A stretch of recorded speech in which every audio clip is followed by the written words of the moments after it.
আসসালামু আলাইকুম ওয়া রাহমাতুল্লাহ। সুপ্রিয় ইসলামের আলোর দর্শক মণ্ডলী, আশা করি মহান আল্লাহ রব্বুল আলামিনের অশেষ রহমতে আপনারা সবাই ভালো আছেন। প্রিয় দর্শক, প্রত্যেক ফরজ নামাজের পর রাসূল সাল্লাল্লাহু আলাইহি ওয়াসাল্লাম এই 10টি আমল সব সময় করতেন। সাহাবায়ে কেরামগণও করতেন, তাই আমরাও করব ইনশাআল্লাহ। কারণ আমরা হলাম আমাদের প্রিয় নবী, মহানবী, সর্বশ্রেষ্ঠ নবী হযরত মুহাম্মদ সাল্লাল্লাহু আলাইহি ওয়াসাল্লামের উম্মত। সুপ্রিয় ইসলামের আলোর দর্শক মণ্ডলী, এই 10টি আমল করলে কি কি ফজিলত আপনি পাবেন? নাম্বার 1, আপনার জীবন পরিবর্তন হবে ইনশাআল্লাহ। নাম্বার 2, জীবনের সমস্ত গুনাহ মাফ হয়ে যাবে ইনশাআল্লাহ। নাম্বার 3, আপনার জন্য জান্নাত ওয়াজিব হয়ে যাবে। নাম্বার 4, আল্লাহ রব্বুল আলামিনের পক্ষ থেকে গায়েবী সাহায্য আসবে। নাম্বার 5, আপনার দোয়া কবুল হবে। নাম্বার 6, আশা পূরণ হবে ও রিজিক বৃদ্ধি হবে ইনশাআল্লাহ। এছাড়াও রয়েছে অসংখ্য ফজিলত। বিশেষ করে আল্লাহ ও তার রাসূল সাল্লাল্লাহু আলাইহি ওয়াসাল্লাম আপনার প্রতি সন্তুষ্টি থাকবে। সুপ্রিয় দর্শক, মুমিনের প্রত্যেকটি কাজ ও মুহূর্ত হলো আমল ও ইবাদত করা। যখন সবকিছু আল্লাহ রাব্বুল আলামিনের হুকুম ও রাসূল সাল্লাল্লাহু আলাইহি ওয়াসাল্লামের সুন্নত অনুযায়ী হয়, তখন সবকিছু ইবাদতে পরিণত হয় এবং সওয়াবযোগ্য হয়। আল্লাহ তাআলা বান্দার জন্য এর সবকিছু পুণ্যময় করে দেন। সুবহানাল্লাহ। তো অন্য সব কিছুর মতো প্রত্যেক নামাজের পর কিছু আমল রয়েছে। আমলগুলো করলে বান্দার জীবন সুন্দর ও বরকতময় ও সুশৃঙ্খল হয়। রাসূল সাল্লাল্লাহু আলাইহি ওয়াসাল্লাম বলেন, প্রত্যেক ফরজ নামাজের শেষে কিছু দোয়া আছে, যে ব্যক্তি দোয়াগুলো পড়ে বা কাজে লাগায় সে কখনো ক্ষতিগ্রস্ত হয় না। সহিহ মুসলিম হাদিস 1237। ফরজ সালাতের পর রাসূল সাল্লাল্লাহু আলাইহি ওয়াসাল্লাম বিভিন্ন দোয়া ও আমল করতেন। সাহাবায়ে কেরামগণকেও তা করতে উদ্বুদ্ধ করতেন। বিশুদ্ধভাবে বর্ণিত এমন 10টি আমল নিয়েই আজকের আলোচনা ইনশাআল্লাহ। তো 10টি আমলের মধ্যে নাম্বার 1, সালাম ফিরানোর পরে কিছুটা সশব্দে একবার আল্লাহু আকবার বলা। আব্দুল্লাহ ইবনে আব্বাস রাদিয়াল্লাহু আনহু থেকে বর্ণিত, তিনি বলেন, আমি তাকবীর আল্লাহু আকবার দ্বারা রাসূল সাল্লাল্লাহু আলাইহি ওয়াসাল্লামের নামাজের সমাপ্তি সম্পর্কে অবহিত হতাম। বুখারী ও মুসলিম শরীফের হাদিস। প্রিয় দর্শক, তো এই হাদিস থেকে আমরা জানতে পারলাম, 1 নম্বরে হলো সালাম ফিরিয়ে কিছুটা সশব্দে আল্লাহু আকবার একবার বলা। 2 নম্বর আমলটি হচ্ছে প্রত্যেক ফরজ নামাজের পর 3 বার ইস্তেগফার অর্থাৎ আস্তাগফিরুল্লাহ পাঠ করা। সাওবান রাদিয়াল্লাহু আনহু থেকে বর্ণিত, তিনি বলেন, রাসূলুল্লাহ সাল্লাল্লাহু আলাইহি ওয়াসাল্লাম যখন তার সালাত শেষ করতেন 3 বার ইস্তেগফার করতেন। মুসলিম শরীফ 1362 নং হাদিস।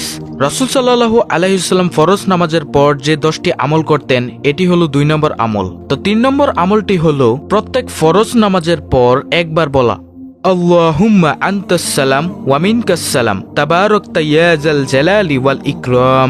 প্রিয় দর্শক, দোয়াটি আমি আবারও বলছি, আল্লাহুম্মা আনতাস সালাম ওয়া মিনকাস সালাম তাবারাকতা ইয়া যাল জালালি ওয়াল ইকরাম। অর্থাৎ, হে আল্লাহ, তুমি শান্তিদাতা এবং তোমার পক্ষ থেকেই শান্তি আসে, তুমি বরকতময়, হে মহৎ ও সম্মানের অধিকারী। সাওবান রাদিয়াল্লাহু আনহু থেকে বর্ণিত, রাসূলুল্লাহ সাল্লাল্লাহু আলাইহি ওয়াসাল্লাম যখন তার সালাত শেষ করে তখন তিনি এই দোয়াটি পড়তেন। মুসলিম শরীফ 1362 নং হাদিস।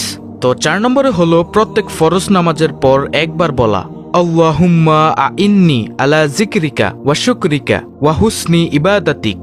প্রিয় দর্শক, আমি দোয়াটি আবারও বলছি, আল্লাহুম্মা আইন্নি আলা যিকরিকা ওয়া শুকরিকা ওয়া হুসনি ইবাদাতিক। অর্থাৎ, হে আল্লাহ, তোমার জিকির করার, তোমার কৃতজ্ঞতা প্রকাশ করার এবং উত্তম রূপে তোমার ইবাদত করার ব্যাপারে আমাকে সাহায্য করো। আবু দাউদ 1524। 5 নম্বরে হচ্ছে প্রত্যেক ফরজ নামাজের পর একবার আয়াতুল কুরসি পড়া। আবু উমামা রাদিয়াল্লাহু আনহু থেকে বর্ণিত, রাসূলুল্লাহ সাল্লাল্লাহু আলাইহি ওয়াসাল্লাম বলেছেন, যে ব্যক্তি প্রত্যেক ফরজ নামাজের পর আয়াতুল কুরসি পাঠ করবে, তার জন্য জান্নাতে প্রবেশের পথে একমাত্র মৃত্যু ছাড়া আর কোনো বাধা থাকবে না। সুবহানাল্লাহ। প্রিয় দর্শক, আয়াতুল কুরসি হলো সূরা বাকারার 255 নং আয়াত। অর্থাৎ, যে ব্যক্তি ফরজ নামাজের পর আয়াতুল কুরসি পাঠ করবে, জান্নাতে প্রবেশের পথে একমাত্র মৃত্যু ব্যতীত আর কোনো বাধা থাকবে না। মৃত্যুর সঙ্গে সঙ্গে সে ব্যক্তি জান্নাতের আরাম আয়েশ ভোগ করতে থাকবে। ইমাম নাসাইর দিনরাত্রির আমল নম্বর 100। আল্লাহ রাব্বুল আলামিন আমাদের এই আমল করার তৌফিক দান করুন। 6 নম্বরে হচ্ছে প্রত্যেক ফরজ নামাজের পরে একবার বলা, লা ইলাহা ইল্লাল্লাহু ওয়াহদাহু লা শারিকা লাহু লাহুল মুলকু ওয়া লাহুল হামদু ওয়া হুয়া আলা কুল্লি শাইইন কাদির। প্রিয় দর্শক, আমি আবারও বলছি, দোয়াটি হলো লা ইলাহা ইল্লাল্লাহু ওয়াহদাহু লা শারিকা লাহু লাহুল মুলকু ওয়া লাহুল হামদু ওয়া হুয়া আলা কুল্লি শাইইন কাদির। অর্থ, আল্লাহ ছাড়া কোনো মাবুদ নেই, তিনি একক, তার কোনো অংশীদার নেই, রাজত্ব সব তারই এবং প্রশংসা সব তারই, তিনিই সবকিছুর উপর ক্ষমতাবান। সুবহানাল্লাহ। মুগিরা ইবনে শুবা রাদিয়াল্লাহু তাআলা আনহু মুআবিয়া রাদিয়াল্লাহু তাআলা আনহুকে লিখে পাঠান যে রাসূলুল্লাহ সাল্লাল্লাহু আলাইহি ওয়াসাল্লাম সালাত শেষ করে সালাম ফিরিয়ে এই দোয়াটি পড়তেন। বুখারী শরীফ, হাদিস নং 844। 7 নম্বর হচ্ছে প্রত্যেক ফরজ নামাজের পর 3 তাসবির আমল করা। রাসূল সাল্লাল্লাহু আলাইহি ওয়াসাল্লাম বলেছেন, যে ব্যক্তি প্রত্যেক ফরজ নামাজের পর 33 বার সুবহানাল্লাহ, 33 বার আলহামদুলিল্লাহ, 33 বার আল্লাহু আকবার বলবে, তার গুনাহ সমুদ্রের ফেনা পরিমাণ হলেও ক্ষমা করে দেওয়া হবে। মুসলিম শরীফের হাদিস এটি। প্রিয় দর্শক, আমরা এই আমলগুলো জানি এবং করি, কিন্তু দুর্ভাগ্যের বিষয় হলো আমরা সহিহ শুদ্ধভাবে আমলগুলো করতে পারি না। 8 নম্বরে হচ্ছে প্রত্যেক ফরজ নামাজের পর রাসূল সাল্লাল্লাহু আলাইহি ওয়াসাল্লাম আল্লাহর কাছে আশ্রয় প্রার্থনা করে বলতেন, আল্লাহুম্মা ইন্নী আউযু বিকা মিনাল জুবনি ওয়া আউযু বিকা মিন আন উরুদ্দা ইলা আরজালিল উমরি ওয়া আউযু বিকা মিন ফিতনাতিদ দুনিয়া ওয়া আউযু বিকা মিন আযাবিল কবরি। প্রিয় দর্শক, এই দোয়াটি আমি আবারও বলছি, আল্লাহুম্মা ইন্নী আউযু বিকা মিনাল জুবনি ওয়া আউযু বিকা মিন আন উরুদ্দা ইলা আরজালিল উমরি ওয়া আউযু বিকা মিন ফিতনাতিদ দুনিয়া ওয়া আউযু বিকা মিন আযাবিল কবরি। অর্থাৎ, হে আল্লাহ, আমি ভীরুতা, আমি বার্ধক্য, দুনিয়ার ফিতনা ও কবরের আযাব থেকে আপনার নিকট পানাহা চাই। বুখারী শরীফ 2667। তো 9 নম্বরে হচ্ছে ফজরের নামাজের পর 100 বার সুবহানাল্লাহ, 100 বার লা ইলাহা ইল্লাল্লাহ বলা। রাসূল সাল্লাল্লাহু আলাইহি ওয়াসাল্লাম বলেন, যে ব্যক্তি ফজরের নামাজের পর 100 বার সুবহানাল্লাহ, 100 বার লা ইলাহা ইল্লাল্লাহ পড়বে, তার পূর্বের সব গুনাহ মাফ করে দেওয়া হবে, যদিও তা সমুদ্রের ফেনা পরিমাণ হয়। ইমাম নাসাইর দিনরাত্রির আমল 140 নং। 10 নম্বরে হচ্ছে প্রত্যেক ফরজ নামাজের পর 3 বার পাঠ করা, আল্লাহুম্মা ইন্নী আউযু বিকা মিনাল কুফরি ওয়াল ফাকরি ওয়া আউযু বিকা মিন আযাবিল কবরি লা ইলাহা ইল্লা আনতা।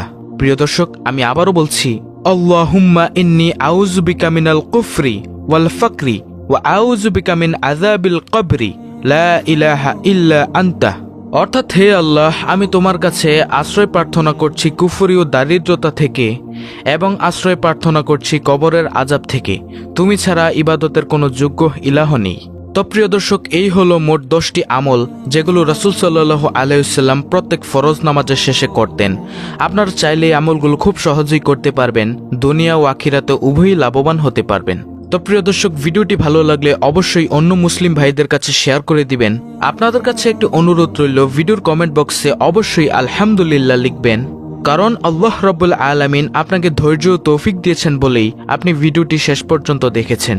তাই প্রিয় দর্শক, আপনার কাছে একটি অনুরোধ রইল, আপনি ভিডিওটি শেয়ার করবেন আপনার অন্য মুসলিম ভাইদের কাছে, এবং ইসলাম সম্পর্কে জানতে, বিভিন্ন দোয়া ও আমল সম্পর্কে জানতে অবশ্যই ইসলামের আলো চ্যানেলটি সাবস্ক্রাইব করে রাখবেন। আল্লাহ রাব্বুল আলামিন আমাদের সকলকে উপরোক্ত 10টি আমল করার তৌফিক দান করুন। আমিন।